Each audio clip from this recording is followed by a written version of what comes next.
Noticias La Nueva Generación, Política y Económica.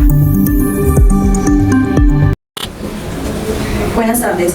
Senador Motó pide al gobierno mayor esfuerzo para atender el desempleo en el país. El desempleo en enero de este año alcanzó el 13%.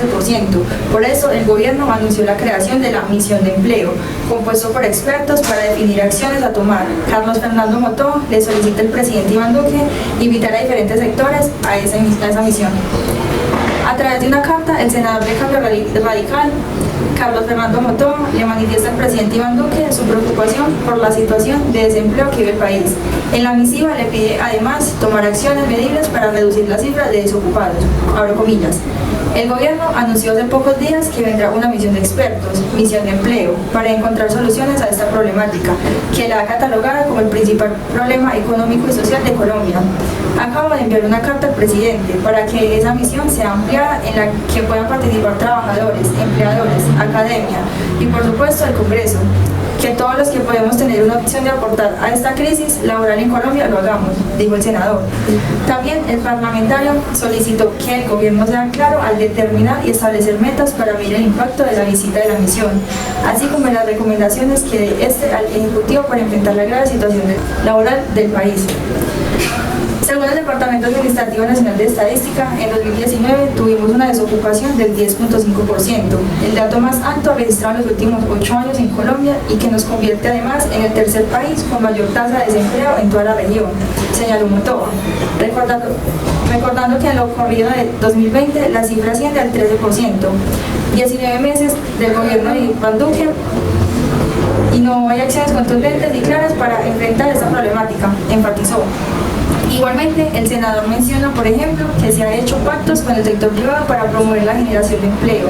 El gobierno ha dado incentivos tributarios y ha impulsado la contratación de los jóvenes sin experiencia, abro comillas. Sin embargo, considero necesario que este tema sea visto con mayor atención, reconociendo que estamos frente a una cuestión urgente, en la que se debe concentrar sin dilatación un plan de choque que dé respuestas y permita hacer un seguimiento claro y medible, que conduzca en el menor tiempo posible a la recuperación del mercado laboral. Para este plan de choque del que habla, además del trabajo que surja de la misión de empleo, hace un llamado para que entre las medidas adoptadas se procure informar mejor a los trabajadores según las necesidades del mercado. Se haga un diagnóstico de los efectos laborales de la migración de los venezolanos, para así tomar decisiones y la adaptación a las nuevas tecnologías. Abro comillas. Si no duplicamos esfuerzos y damos mayor prioridad, lamentablemente el compromiso que hizo su gobierno a través del Plan Nacional de Desarrollo de reducir la tasa de desempleo a un dígito del 7.9% para 2022 será muy difícil de cumplir, concluyó. Historia de la noticia. Según estudios de la vivienda, los venezolanos no son los culpables del mayor desempleo en el país. El Departamento de Estudios Económicos de la entidad financiera analizó las cifras de los migrantes y encontró que hasta el cierre del año pasado no fueron responsables del mayor número de desempleados ni de la menor cantidad de desocupados.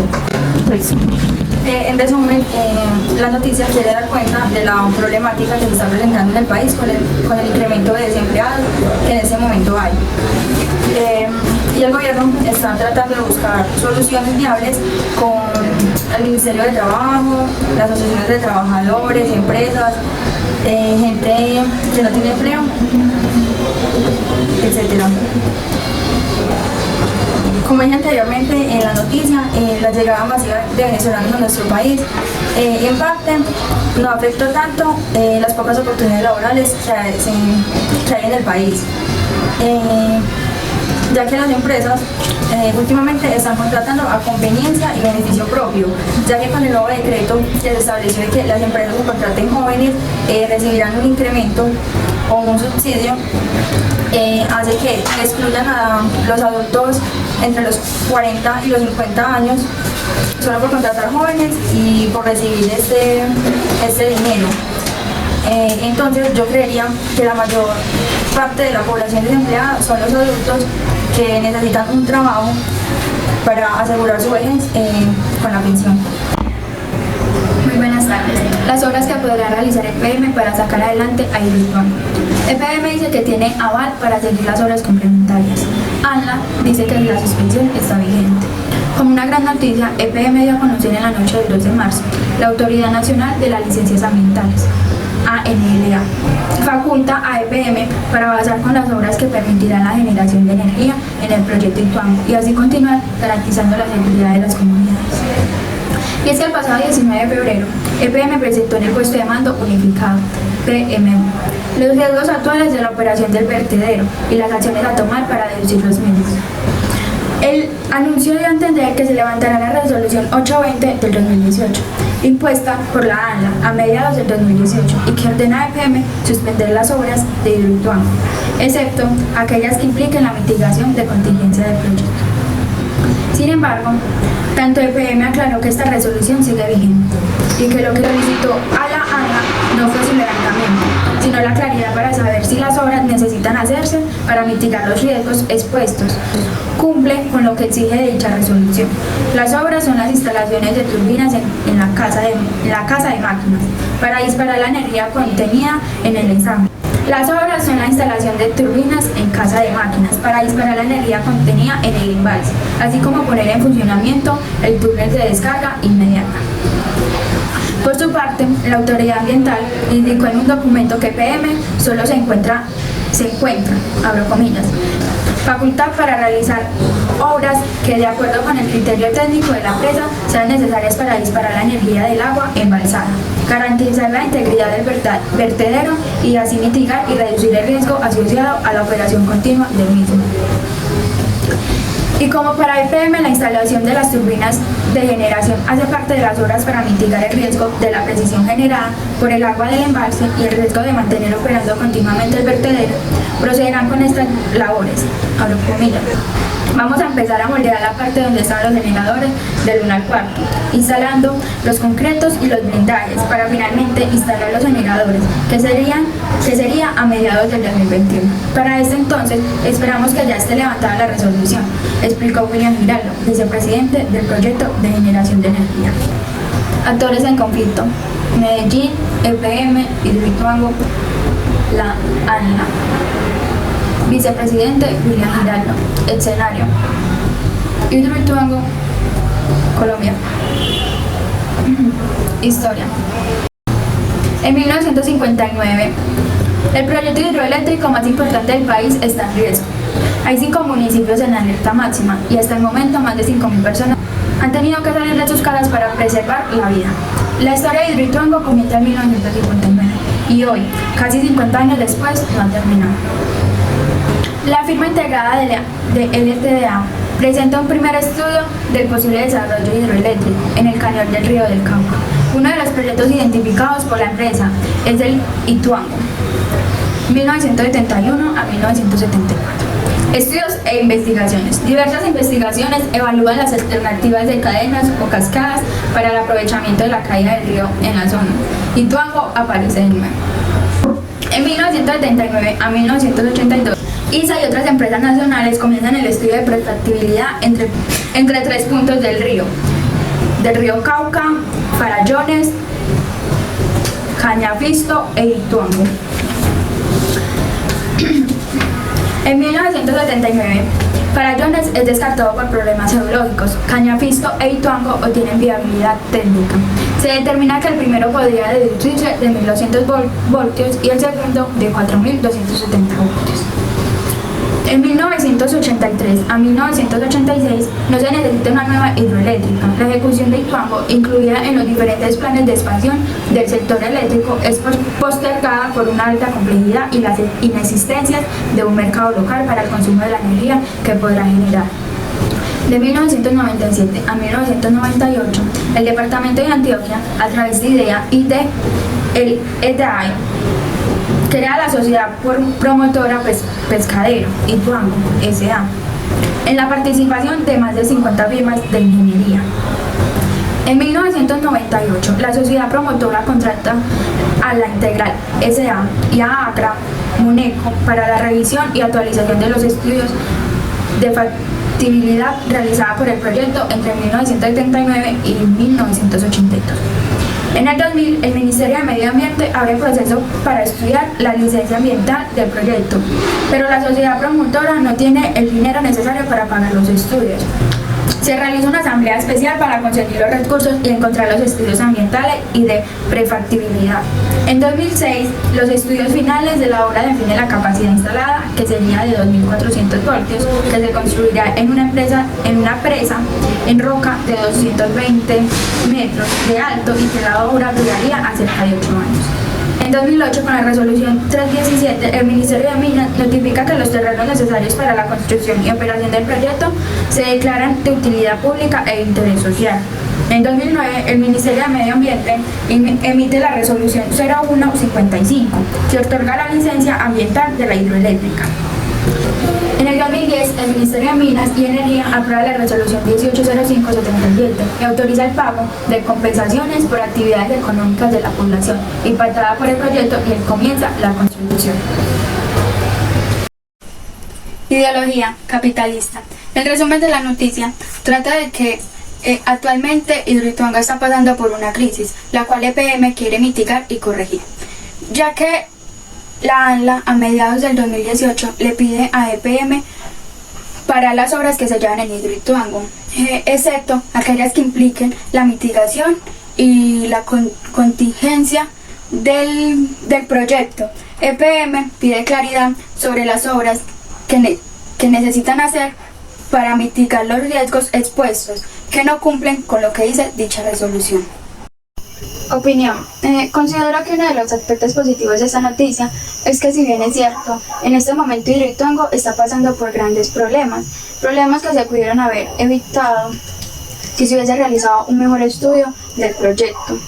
Pero hay una realidad, y esta realidad es inminente, ya que este proyecto fue ejecutado. Lo más correcto sería subsanar los requerimientos realizados, y así podrá funcionar en óptimas condiciones y finalmente utilizarse para lo que fue construido. Quiero resaltar que si este proyecto fuera bien ejecutado, sería una de las obras más novedosas realizadas en el país, y así podría traer una gran oferta de empleo y a su vez mucho más comercio para esta región del país. Muchas gracias. Buenas tardes. ¿Cómo se puede adaptar la economía colombiana al cambio climático? Un proyecto de la Universidad Nacional, con financiación de la Agencia Francesa de Desarrollo, estudiará durante 3 años cuáles son las vulnerabilidades económicas del país de cara a cumplir los compromisos en reducción de emisiones. Cómo tener un mayor crecimiento económico, pero con menos emisiones de gases de efecto invernadero. Parafraseando el famoso discurso, esta es la cuestión. Este martes, la Universidad Nacional, en conjunto de la Agencia Francesa de Desarrollo, el Ministerio de Hacienda, el Departamento Nacional de Planeación y el Fondo de Acción dieron comienzo a un estudio que, de cierta forma, intenta ofrecer luces en este asunto para el caso colombiano. Se trata de un proyecto a 3 años que busca evaluar la vulnerabilidad de la economía colombiana cuando el país quiere cumplir con los acuerdos de París, que implican reducir las emisiones de carbono.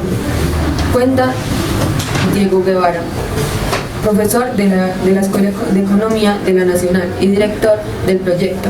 Para 2030, Colombia se comprometió a reducir en 20% sus emisiones de gases de efecto invernadero como parte de lo pactado en el Acuerdo de París.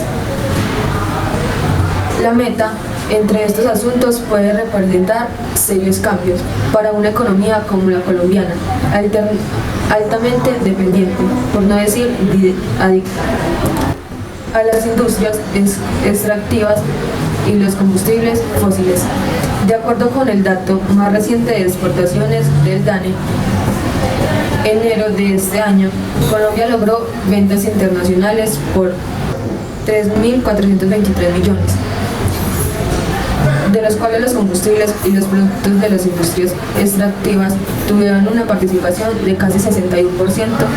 Son buenas noticias para el sector energético, pero a la larga ejemplifica porque se habla de diversificación de la producción y, en el fondo, de adaptación económica al cambio climático. Una transición hacia una economía sostenible. Implica un rediseño del pacto social en cada país y en todos los renglones. Entre comillas, no hay nadie que se escape de esta discusión. Nadie puede decir, a mí no me toca, a mí no me importa. Cierra comillas. Todo el territorio es vulnerable y esta discusión se alinea con todas las actividades de la producción, dijo Javier Mendoza, quien coordina la estrategia colombiana de largo plazo para el cumplimiento de acuerdo de país. Uno de los renglones de afectación de la economía, pues en última se está hablando de cambios en asuntos como especificación productiva, patrones de consumo y distribución de ingresos. Abro comillas. Tiene consecuencias fundamentales en temas como la política monetaria. Eso es posible si se quiere reducir emisiones, eso tenga una gama de efectos colaterales sobre los niveles de precios de la economía y eso a su vez puede acarrear dificultades en entornos de cumplimiento de inflación, por mencionar un ejemplo. Dice Guevara, añade, y abro comillas, en el terreno fiscal se puede analizar cómo aumentarían los niveles de deuda si ciertos sectores que son generados de emisiones como transporte absorben choques derivados de la necesidad de bajar estos. En este escenario se crean unos desincentivos, problemas y retos, cierro comillas. En general, el vínculo entre economía y cambio climático puede no resultar evidente, incluso para públicos de interés, como las empresas. Entre comillas, menos de 3% están aseguradas. En general, menos aún para eventualidades como inundaciones, cierro comillas, cuenta Elena García, vicepresidenta general del Consejo Privado de Competitividad, quien también estuvo en el evento. Sin embargo, una encuesta de 2017 identificó que el 66% de las empresas en Colombia han sido afectadas por fenómenos como el niño o la niña. Para García, Colombia es un país con pocas emisiones, pero que ha podido reducirlas y tiene una alta vulnerabilidad al cambio climático, además de una baja preparación económica. Actores: Universidad Nacional, Agencia Francesa, Ministerio de Hacienda, Departamento Nacional de Planeación, Fundación Diego Gaviria, Javier Mendoza, Elena García, vicepresidenta, Universidad de Notre Dame. Escenario: Colombia y Francia.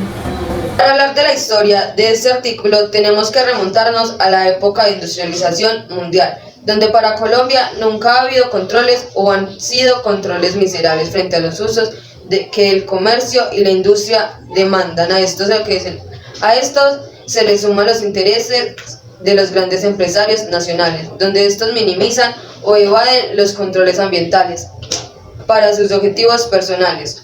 Han pasado muchos años donde solo una minoría han tenido una carrera ambiental poco evolutiva con el pasar de los años.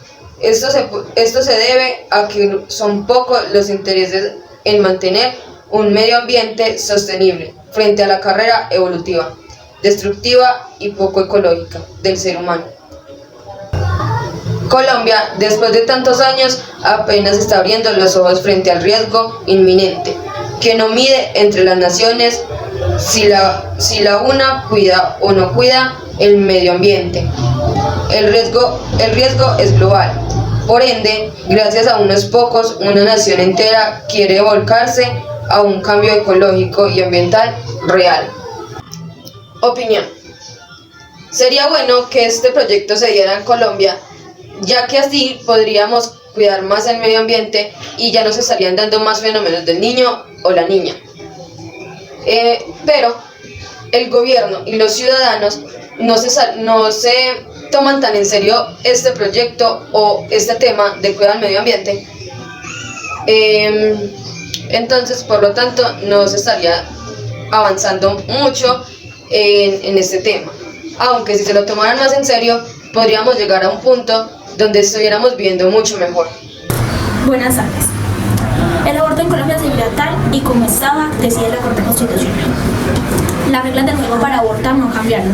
Es legal bajo 3 causales específicas: peligro para la vida o para la salud de la mujer, malformación del feto o violación. Será delito en cualquier otra situación en el alto tribunal. Consideró que las demandas que generaron amplio debate este comienzo de año en el país no tenían los requisitos mínimos y no se pronunció al respecto. Ni el Congreso, ni el Ejecutivo y ahora ni la Corte Constitucional en Colombia, nadie desde el 2006 ha dado pelea por avanzar en la despenalización del aborto.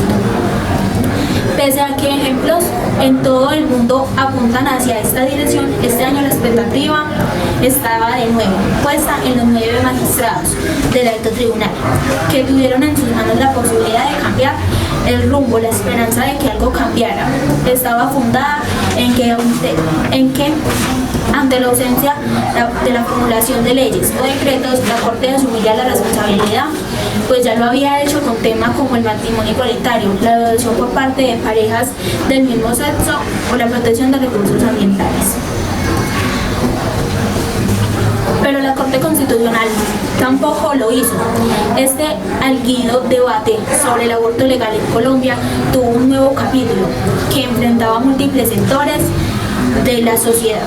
Las posibilidades pasaban por despenalizarlo por completo, dejarlo tal y como está, legal solo bajo 3 causales, o no emitir un nuevo pronunciamiento de fondo.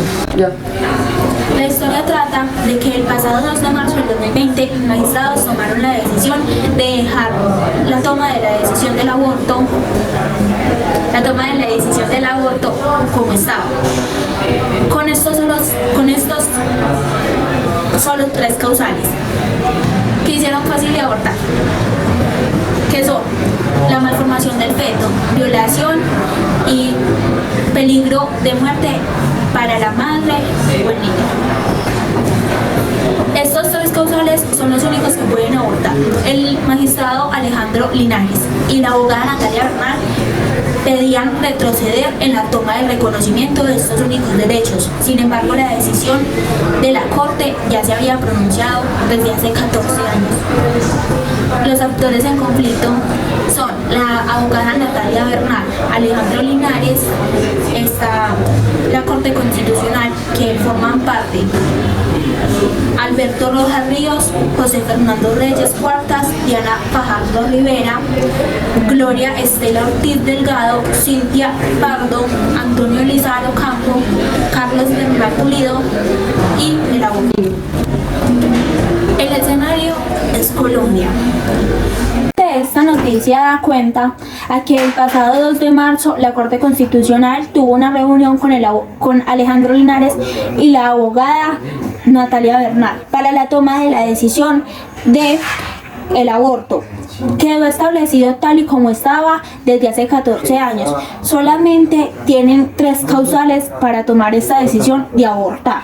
Solamente las mujeres que han sido violadas, que tienen una malformación en el feto o que tienen peligro para su vida.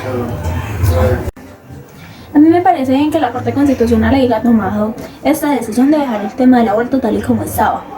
¿Por qué? Porque si una mujer que cuando empezó su vida sexual no se cuidó, no tiene el derecho a abortar. Porque así como sus madres le dieron el derecho a la vida, su bebé también tiene derecho a vivir. Me parece bien que hayan tomado en efecto estos 3 causales para que solamente puedan abortar las mujeres que tienen una malformación de feto, una violación o peligro de muerte para la mujer o el bebé. Yo opino que me parece también muy bien que Natalia Bernal tenía un tema positivo para pedir lo que estaba pidiendo, pero también lo negativo por la sencilla razón de estos 3 causales. Lo que no me parece bien es que el doctor Alejandro pida que después de las 16 semanas ¿Por qué? Porque si una mujer después de ese tiempo ya no quiere abortar o no decide hacerlo, entonces ya, ¿para qué?